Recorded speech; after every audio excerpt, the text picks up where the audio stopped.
Hey everyone, in this video I'll show you how to lock text and objects in Google Slides. Google Slides doesn't have a native lock feature, so I'll walk you through 3 workaround methods that each give you different levels of protection. The first method is the strongest, using the theme builder. This is perfect for logos, watermarks, or any element that needs to appear on every slide and stay completely untouchable. Open your Google Slides presentation, then go to the View menu and select Theme Builder. Right-click on the layout you want to use and duplicate it. Now you can add or modify elements here. Paste in your logo, add background images, whatever you need. When you're done, click the X button to exit the theme builder. Now right-click on your slide, select Apply Layout, and choose the layout you just created. Those elements will now appear on your slides, but can't be edited in the normal view. When you click them, they won't be selectable.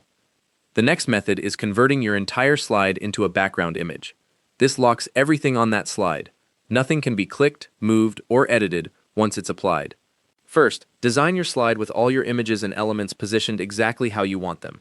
Click File, click the arrow next to Download, and select JPEG Image File. Now click Change Background, then click Choose Image. Click Choose an image to upload, and find that JPEG in your Downloads folder. Click Done.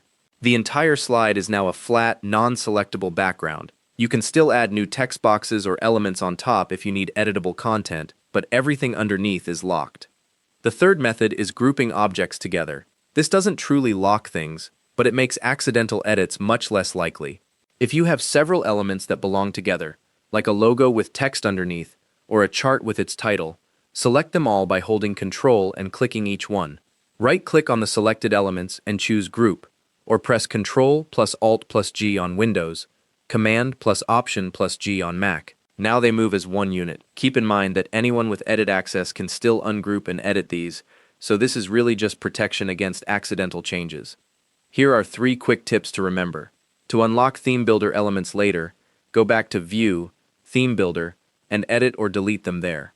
To unlock a background image, go to Slide, change Background, and click Reset. And to ungroup elements, right-click and choose Ungroup. Remember that locking only works within Google Slides. If you download your presentation as a PowerPoint or PDF, the lock protection won't transfer. Thanks for watching.